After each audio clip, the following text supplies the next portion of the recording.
because of all its problems. See, it's the delivery. That's what sells it. Are we good? We're we could stop the dad joke, Phil. Thank God. Hey, everybody, thank Don Iveson, comedian. It's like a council meeting. Well, good morning, everyone. And here, let me turn this back on. Good morning, everyone, and welcome back to day 2 of the Canadian Open Data Summit. It's a treat to be with you here, and for reasons that I'll get into in a minute, but I thought it'd be appropriate, you probably did this yesterday, but to acknowledge that we're having today's conversation, especially today's conversation about housing, which is fundamentally a question of justice and inclusion for many of us, certainly for me. We're having this conversation in Treaty 6 territory and Métis Nation Zone 4, and this is sometimes known by many different names. Edmonton's the one you know it by now, but Amiskwaciy-Waskahigan is the old Cree name of this place, and it's at the intersection of a number of roads that today are called Fort Road and St. Albert Trail and Calgary Trail, but are in fact pathways that have been traveled since time immemorial by the indigenous peoples of this place, the Cree, the Dene, the Blackfoot, the Nakota Sioux, and the Saulteaux people, as well as now travelers and residents from all around the world who share this place and try to live together in the spirit of reconciliation. And we know that housing need is not evenly felt across our population, that sometimes it's the folks who've just arrived here and the folks who've been here the longest who experience structural racism in the form of housing deprivation, especially when supply is tight. And that's why this morning's conversation, it's important to ground it in that acknowledgement and understand that the data that we're talking about and the consequences of the data that we're talking about are ultimately human and human needs and unmet needs in some cases that are creating suffering and impacting human potential every day in all of our cities across this country. And so now, on a lighter note, my costume is as a serious person, which I no longer have to be most of the time since I've retired from one kind of public service, the elected kind of public service, but I'm really fortunate to get to do other kinds of public service now as a sort of independent advisor to various folks working on big problems ranging from climate to housing to weird regional governance problems. Those are some of the things I preoccupy myself with these days. And data is critical to all of these. The climate work that I do is around resilience and adaptation and understanding climate risk to support investment to get ahead of and prevent climate-related challenges. I do that work with Cooperators Insurance a few days a week. And then the housing work that I do spans a number of different organizations, including most recently taking on the role of chair of the Canada Mortgage and Housing Corporation. And so I'm wearing several hats today, but chiefly it's in that role as chair that I'm really, really glad to be joined by Stephanie Shewchuk, who's a senior specialist with CMHC, who's going to present on some of the data collection work that CMHC does, and Bob Dugan, our chief economist, who's going to talk about the supply gap and efforts to fill it. So I'm really looking forward to their presentations. I'll just offer a few more introductory comments before we get into their presentations. You know, I want to acknowledge that the housing conversation, that we're having this conversation, you know, against the backdrop of some discomfort. I mean, I don't know about you, but I am waiting to see what happens Tuesday, as if everything depends on it. Not just the 3 days a week I spend on climate, though that's the one that's kind of I'm losing sleep over, but to some extent, what kind of tone we are going to have in public discourse when it comes to decision making about things that matter, like our housing system and our environment and how we support people who are on the outside of prosperity at the moment. And so, so that's a discomfort that I feel that I'll just acknowledge. Anyone else uncomfortable about what's coming? I'm talking about the election in the United States of America. Yeah, okay, all right. All right, good morning, everyone. There's coffee over there if you need it. Or we can just go back to dad jokes if you want, if that's more comfortable for you in this environment.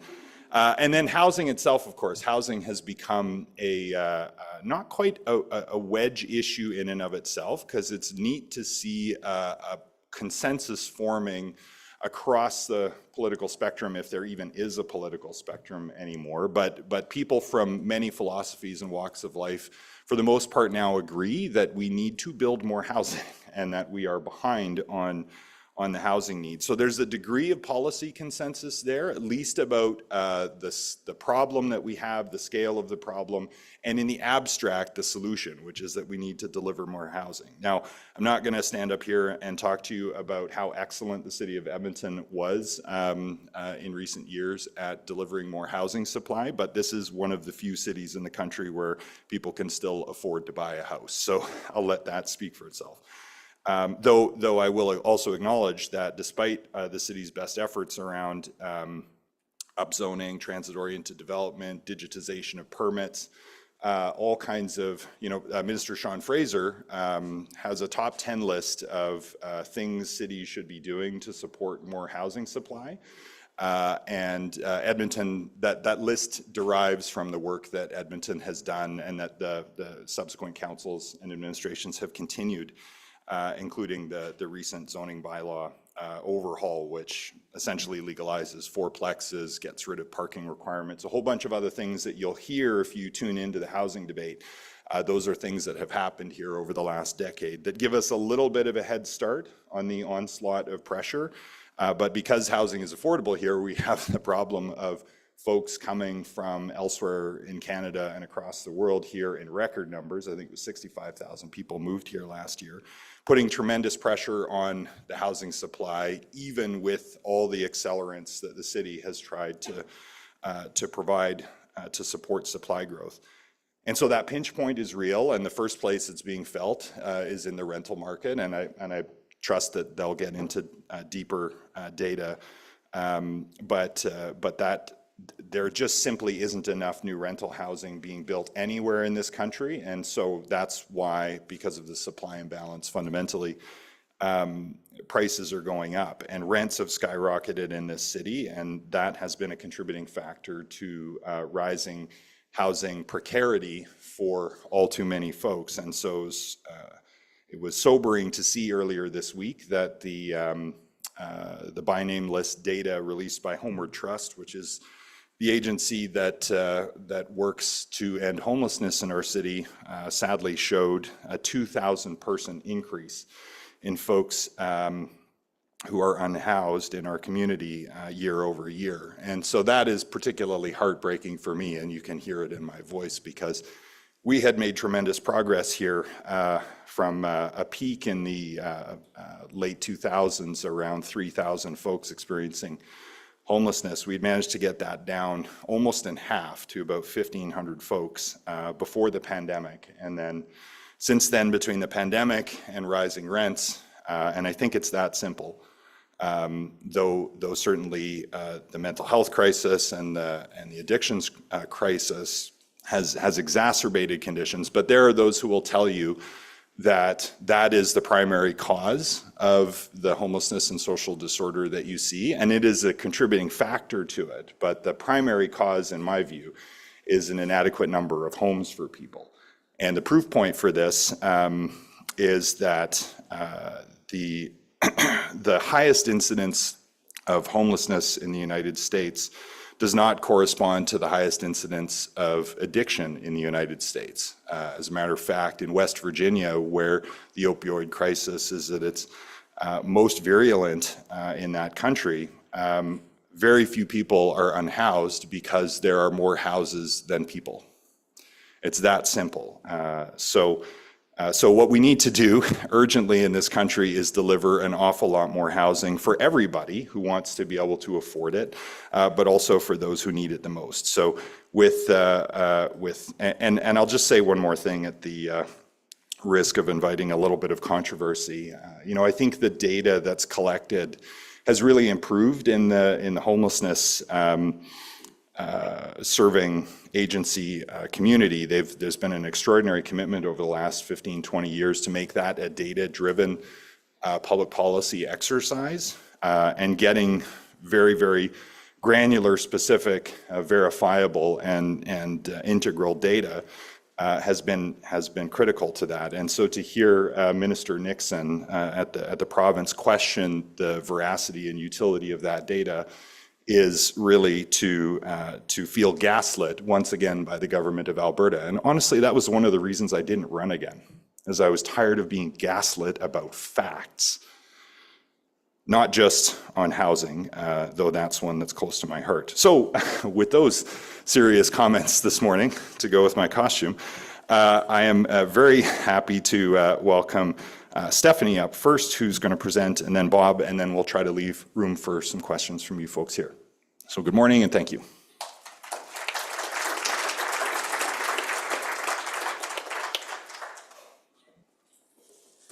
Might have to adjust this. Hi, thank you for having us today. It's a real pleasure to be here. I was here yesterday attending some of the sessions, and it's really, it's a great experience, and I feel like I'm in really good company. There are a lot of people here working on really exciting things and using data in different ways. So for us at CMHC, of course, our focus is housing. As Dawn mentioned, I'm Stephanie Shuchuk. I'm a senior specialist in the research division at CMHC. I've been in research for about 10 years, so I've got a pretty good handle on what we're doing in that space, how things are evolving, what we're looking at in terms of our work on data and research and how that relates to the housing crisis. So firstly, I'd like to turn to what we do in terms of data and research at CMHC, and then Bob will talk more specifically about housing trends in more detail. Just going to see if this clicker works. Perfect. Okay, so at CMHC, one of our key priorities is to provide data and research to inform decisions for better housing sector outcomes. And this being a conference focused on data, it makes a lot of sense to start talking about our data itself, and then I can turn to some ways that we're using certain data sets. So at CMHC, we collect, acquire, and manage large amounts of data. And in addition to conducting research ourselves, we work with researchers and data professionals around the country to build the evidence base and fill data gaps so we can advance the understanding of housing in Canada. Our work is focused on the areas of housing supply, housing finance, housing needs, and building science and construction innovation, though many other cross-cutting themes are implicated in this work as well, like Indigenous reconciliation, equity and anti-racism, climate change, as some examples.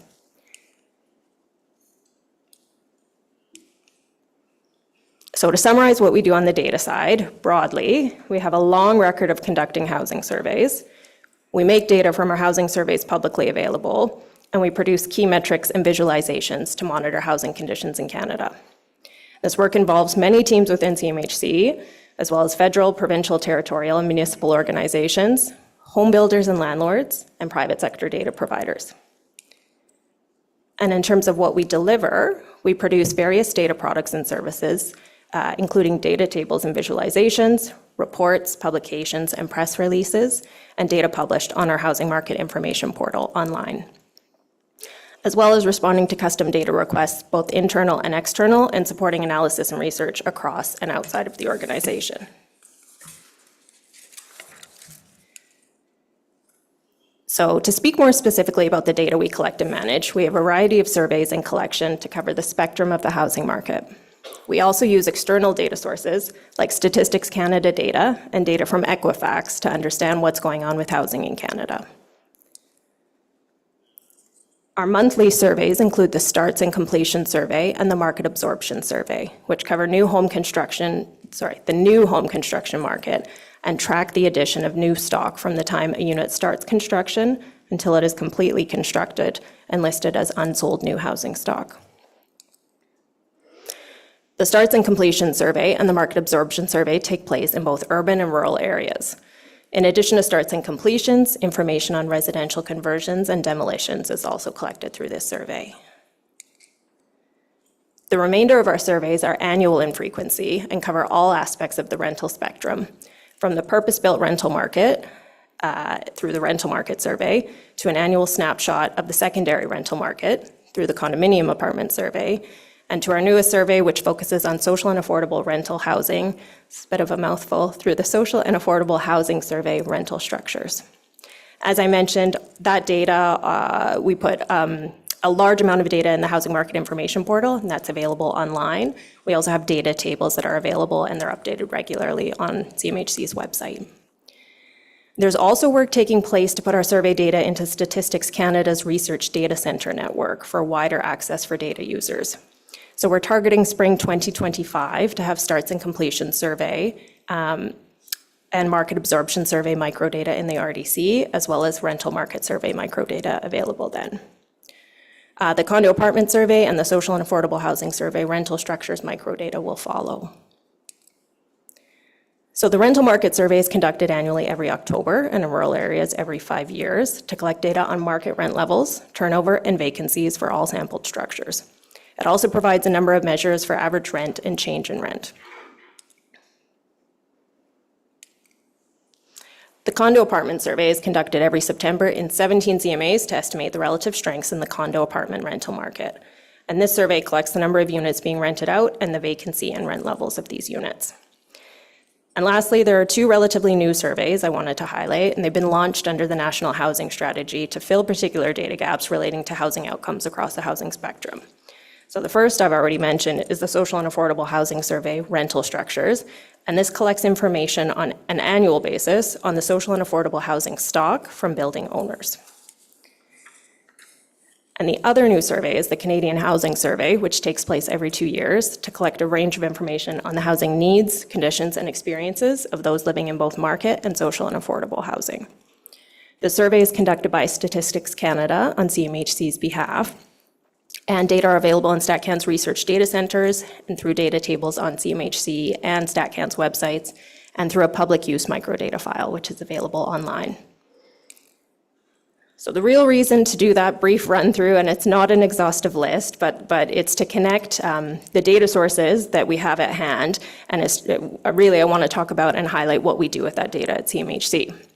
So we have 2 large teams, our Market Insights team and our research team, and we work with this data to produce analysis and advice to impact key areas of the housing sector. Addressing knowledge gaps in the housing system is also paramount to the work we do on both of these teams. And so we're always, trying to evolve our thinking, evolve the sources that we're using, and be agile to the extent that we can to understand more about the housing system and modify our data sources for that.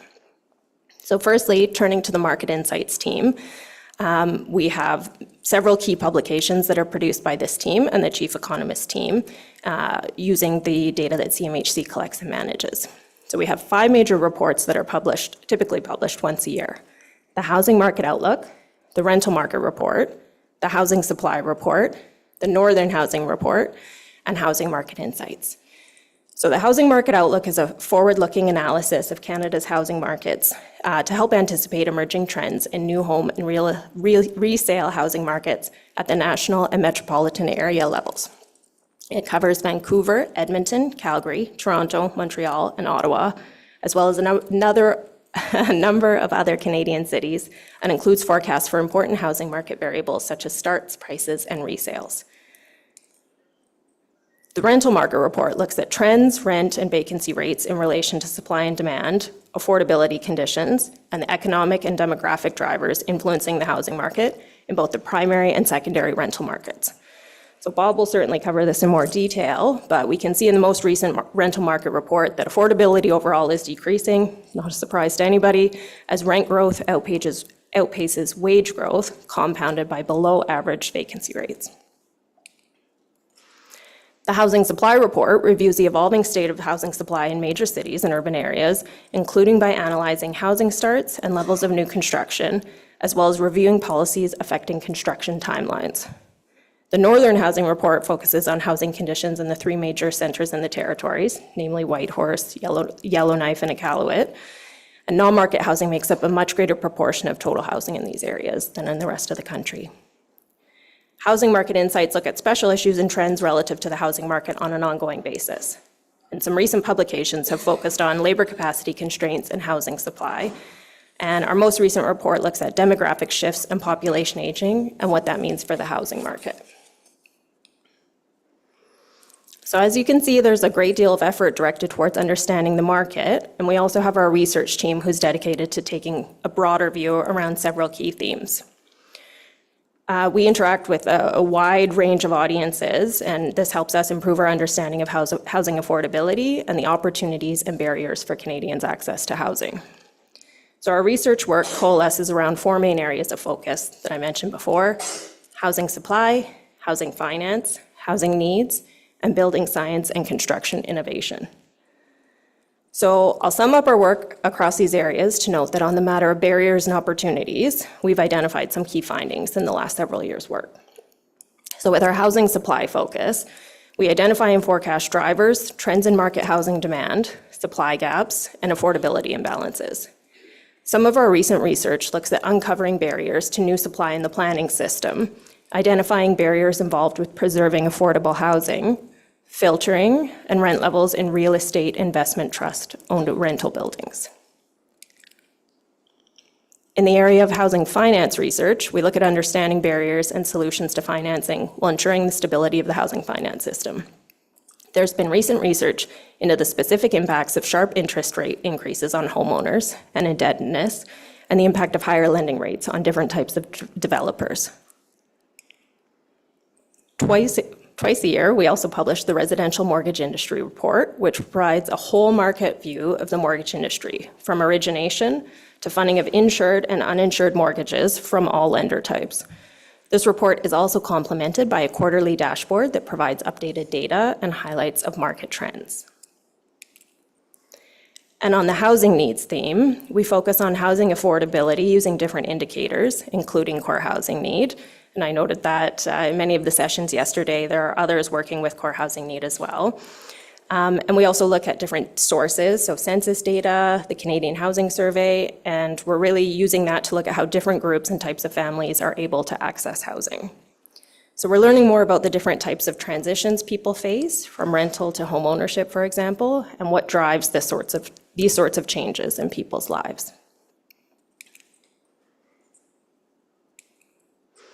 And lastly, but not least, in the area of building science and construction innovation, our research has looked at productivity in the construction sector and the need for adapting both existing and new supply to help mitigate the effects of climate change and the impact that will have on affordability. So all in all, there's a huge amount of work ongoing at CMHC in the data and research space. This by no means is exhaustive, but I'd invite you to connect with me with any specific questions you might have. And we'll have some time for questions after the fact as well. But I'll pass this on to Bob to talk more about housing supply and housing market conditions.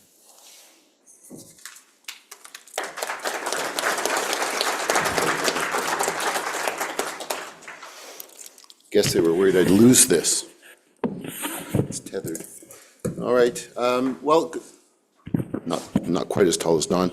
There we go. So good morning, everyone. I think we're trying to wrap this up by 10:30, so I won't be too long, and especially, I guess, talking about economics is boring for most people, so, you know, I don't usually stop till I see people sleeping. I like economics. Oh, well, there's one. Little support. Awesome. Not even a dad joke. I don't know what's going... there we go. All right. Are we showing the right side? Okay, so I'll just start a quick overview, talk a little bit about the economy, what's been going on as it affects housing markets. So we'll be talking a bit about inflation and interest rates, mainly because interest rates are very important for housing. Basically, this information comes from a Housing Market Outlook. You know, Stephanie talked about a bunch of publications that we put out. I'll refer to 3 of them in my talk. So here about is the HMO, or the Housing Market Outlook. I'll talk about our supply report a little bit, and also reference some of the data we get from our rental market survey, because it helps tell the story about, you know, housing supply gaps and affordability in housing in Canada. So there we go. We'll start here. You know, the Canadian economy has been weak in the last couple of years. On this slide here, you can see GDP growth expressed in per capita terms, so adjusting for the size of the population. We didn't actually have a recession in Canada, but the economy's been pretty flat and stagnant. And really, population growth has helped sort of keep us out of that recession. And when you adjust for that growth in population, we've actually had a shrinking economy. And, that's been in some ways good and by design because, we had very high inflation in Canada. It peaked at about 8.1% back in June of 2022, which is very high. The Bank of Canada targets about 2%. So they had to do something to slow the economy and, get some relief on inflation. And so the increase in interest rates that took place, we went from 0.25% up to 5% for the bank's overnight rate, which is their policy variable that they use to try to affect interest rates in the economy. So it went up by 4.75 percentage points, and the whole idea was let's slow the economy, get rid of some of the inflationary pressure. And of course, it worked. Over the next several years, inflation came down. The latest number, actually, it's below target now. So as I mentioned, their target is 2%. We're down to about 1.6% as of the latest data on inflation. So CPI is back down below target, and we've seen actually the bank start to cut interest rates.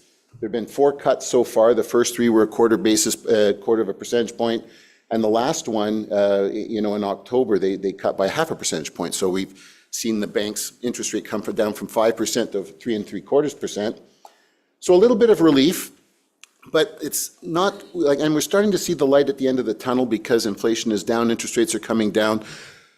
But, interest rates are coming down at the margin, but on average, they're still going up. And what I mean by this is for so many households that have mortgages, that may have, got those mortgages 5 years ago, when they renew, even though interest rates are coming down from their peak, they're renewing at higher rates than existed many years ago.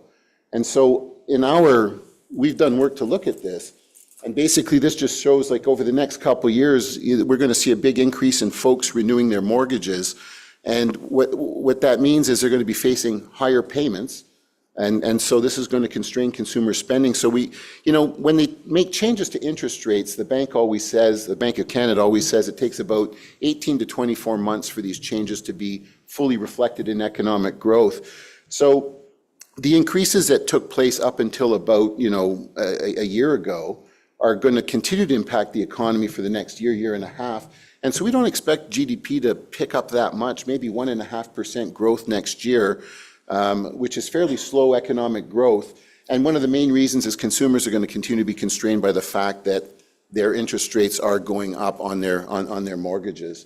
And, when you look at stress in household budgets, we see that, a lot of, renters or homeowners with mortgages, they're starting to see some stress, and we don't see mortgage arrears going up very quickly, but what we do see is arrears on things like credit cards and auto loans going up, and that's just a reflection of the fact that people are having a harder time keeping up with the higher payments that come with higher interest rates.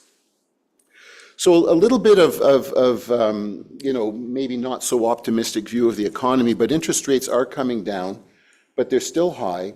And for folks that are in need of housing, the cost of housing has gone up because of those interest rates. So even though, house prices are down, so when interest rates really went up, it affected home ownership demand. And we've seen house prices come down, but nevertheless, mortgage payments have still increased a lot because of the higher interest rates. And so it's harder to afford home ownership than it was before interest rates went up, and even though house prices have come down. And, so a lot of people are staying in the rental market for longer, and that's putting pressure on rents. And so we've had very strong population growth, as I talked about earlier. In fact, last year, population growth was about 3.2%. It was the strongest it's been since 1957. So very, very strong population growth. And in an environment where supply of housing is already constrained, this puts further pressure on affordability. Now, this chart here shows basically housing starts per 100,000 people in Canada going back to the 1920s.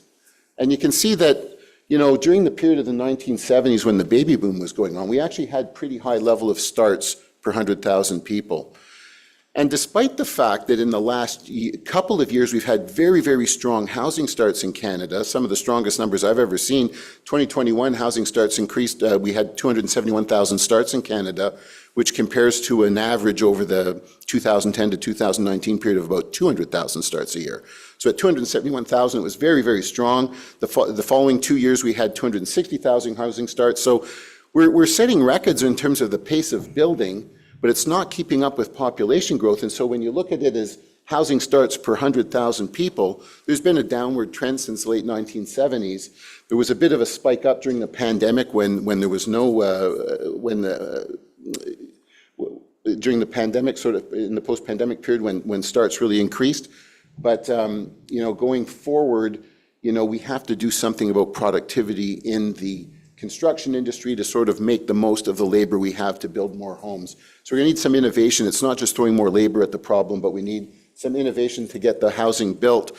Now, I'm very proud of the team at CMHC for the work we've done on supply because, if you go back 10 years, everyone, when we were talking about doing something about affordability, it was always talking about house prices and demand-side measures to try to control access to home ownership. So you think about some of the sandbox changes that were made to make mortgage insurance more difficult to access, and these kinds of things were trying to limit access, home ownership demand so we could keep house prices from going up too quickly.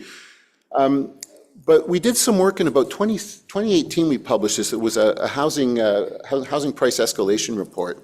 And we did some analysis that really showed, and back then, really the problem with affordability wasn't Canada-wide yet. It was really house prices in Toronto and Vancouver that were so strong that it would make the Canada house growth numbers look really, really strong.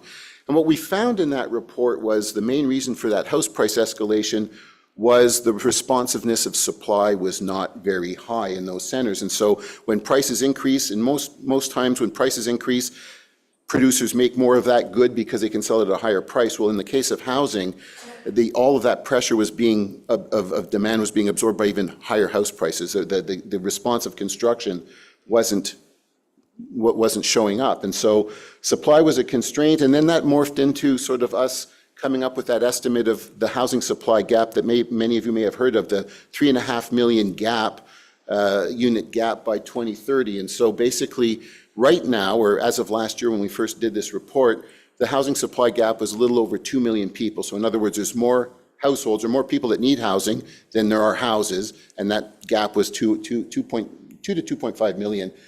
And with our forecast for housing starts going forward and population growth, we think that's going to grow to about 3.5 million by 2030.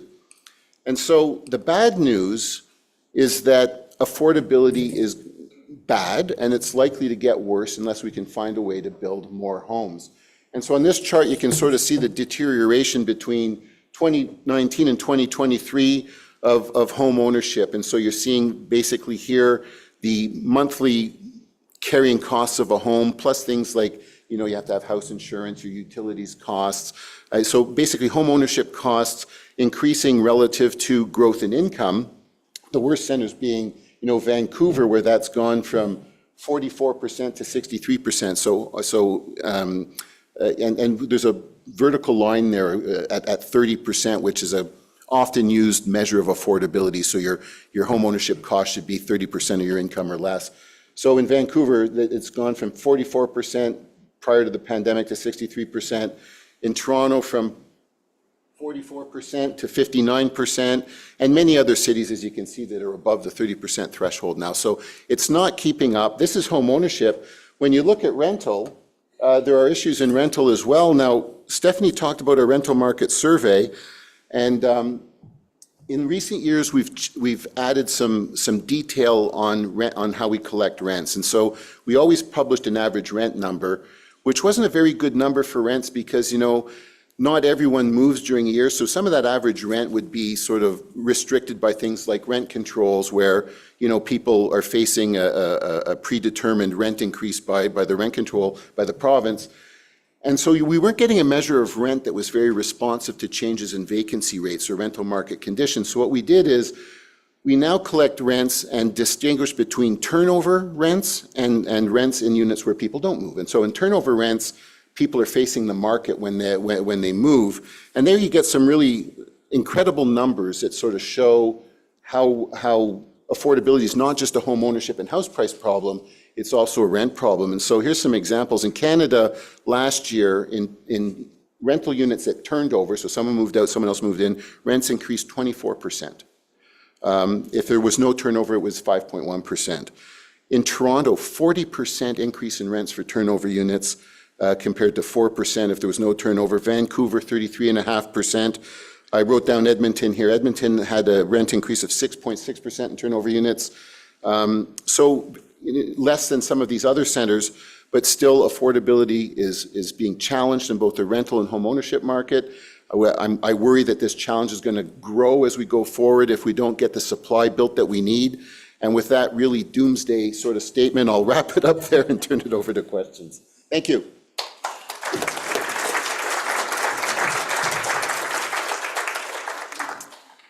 Well, thanks to Bob and to Stephanie. I'll just say while you think about your question, CMHC really does three things. It provides mortgage loan insurance on the commercial side, it delivers the government's housing programs, and it collects really, really important data about the Canadian housing system and market. And these folks are in that third category, but it really informs the programs and it informs the commercial work that the organization does on behalf of Canadians. So really great to hear from them this morning. Now we've got just a little bit of time for your burning questions about housing data. Go ahead. Oh, hold on, there's a microphone coming your way. If we have time for a second one, who's got the next question, just so we can get the microphone? Anybody? We have 10. Oh, we have 10. Oh, we got lots of time for questions. Okay, the 5-minute thing was, I thought that was early. Whew, okay, we got lots of time for questions. Cool, I want to ask about financialization then, but okay, go ahead. Right, thanks so much for this. This was so helpful. I was wondering if you could maybe say a little bit more about the actual end users of housing. Does CMHC have data, for example, to be able to know if it is end user homeowners who are buying houses and to be able to distinguish from numbered companies, financialized landlords, prop tech companies? And so does that change the arithmetic around the kinds of policies that you're pursuing? And I have another question, but I'll leave it to somebody else. So I can start on that one, and that's a great question, and in a way points to some data gaps that really need to be looked at. So we know that, and this touches on financialization as well, which Don wanted to ask about, so maybe I'll get into that a bit. But we know that when we look at the investment in housing, so not people, end users that live in the unit, about a little under half of the houses that are bought by investors it's sort of single kind of investors, like people. And the other half is a mix of the different kinds of institutions that you're referring to, things like REITs, pension funds, et cetera. Now, unfortunately, the data on that side, it's very hard to distinguish between them. And I think part of the reason is when we do the survey and we ask sort of the property manager, I don't think they really know whether it's a pension fund or a REIT. And so it's difficult to get at that data. But we do know that it's about, in the investor space, it's about half and half, give or take, of individual investors versus corporate investors.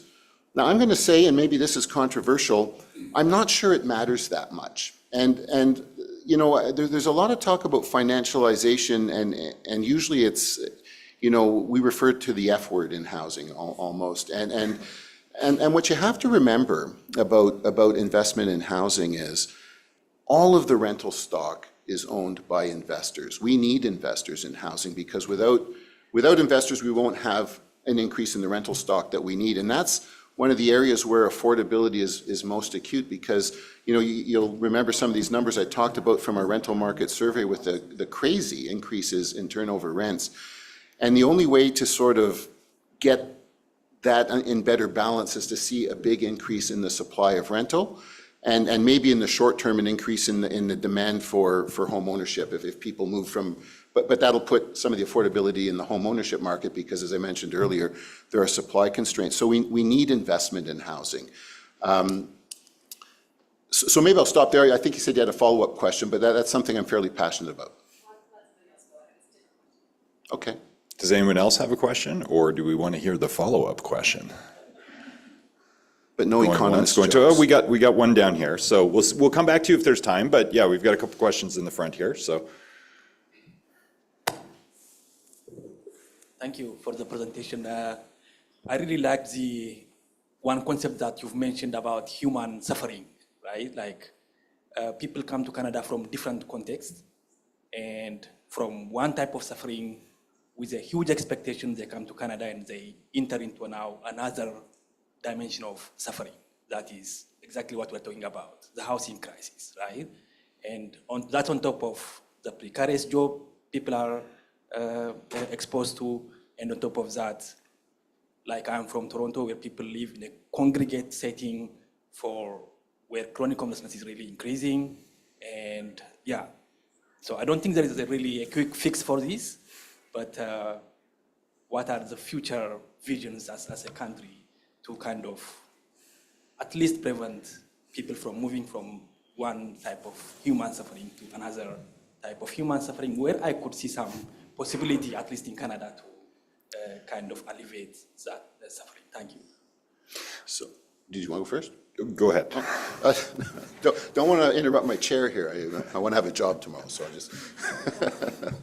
But, you bring up a very important point, and Statistics Canada has recently published some findings that we're now struggling with immigrant retention in Canada, right? And so people come here looking for, reducing suffering, as you're talking about. They come to Canada, and they can't afford to live because the housing is so expensive. And so, on the one hand, if we just sort of lose those immigrants and they go back to where they came from, then we lose the benefit of having them here, right? And so it just underscores the importance of housing supply in order to create a more welcoming environment. When people come here, they want to stay because they hopefully will have a better life, and that's part of the reason why they come. I think the other thing we have to do, and this is maybe me talking, not CMHC so much, but as an economist, one thing that, Don and I were talking before this started about, conversations when you're riding in an Uber on the way from the airport to wherever you're going. And I'm struck by the number of Uber drivers I have that are doctors or skilled tradesmen that can't do the job that they were doing in the country they came from when they come to Canada.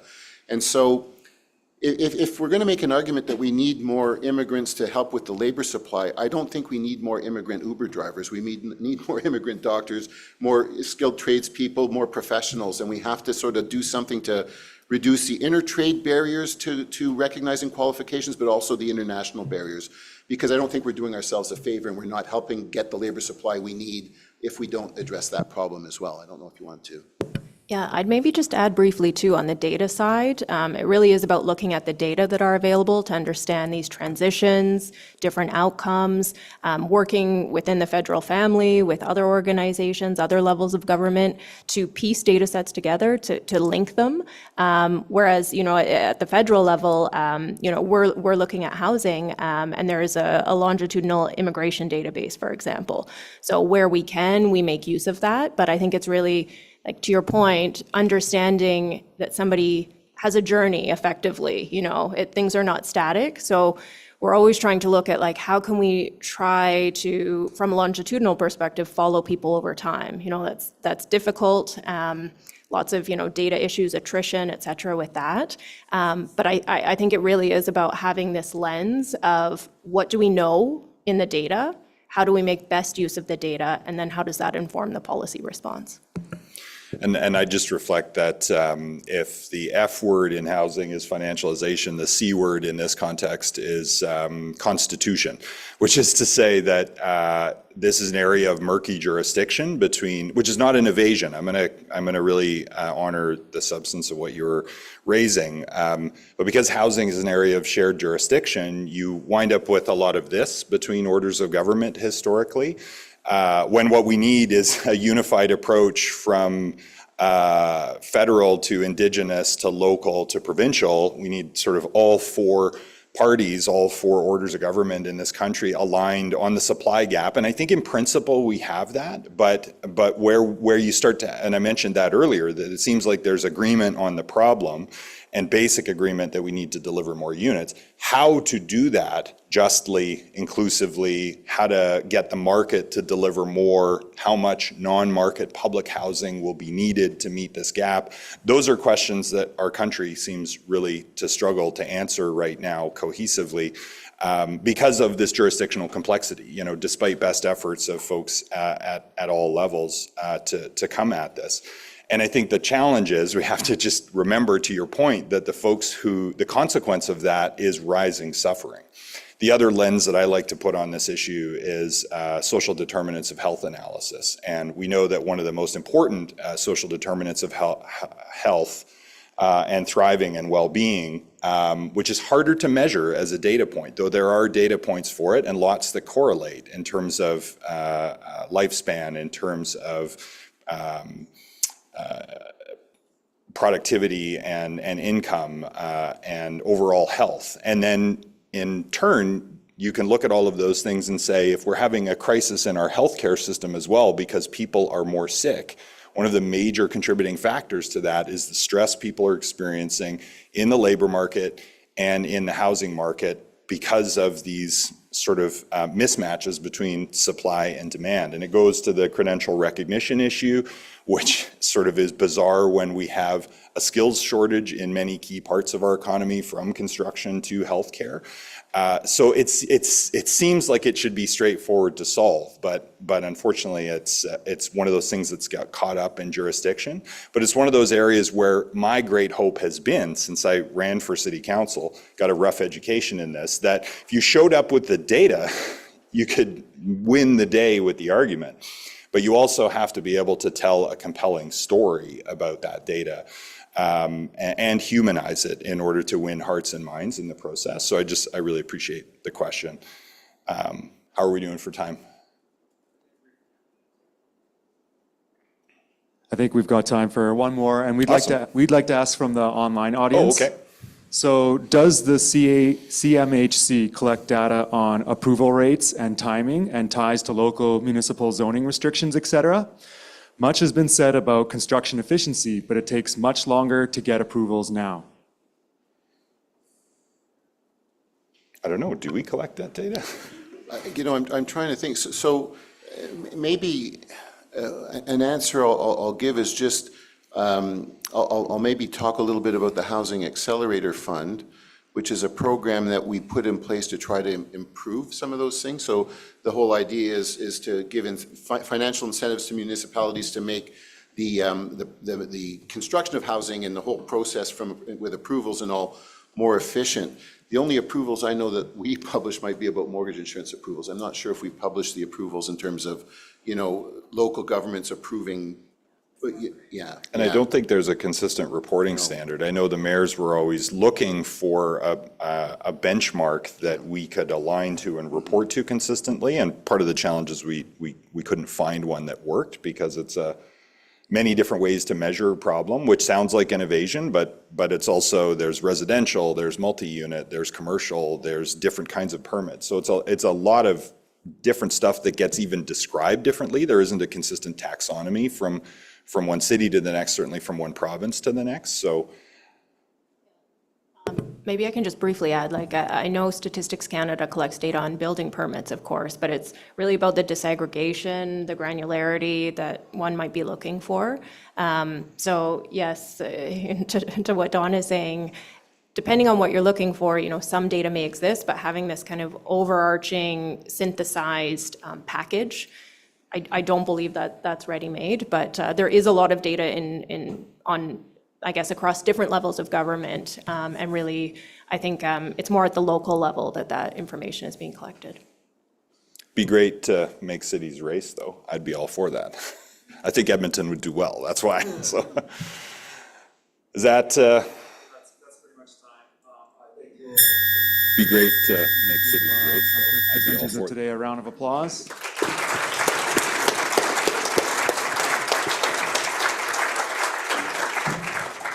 And we're going to take a pretty quick break, so we'll reconvene at 1:45.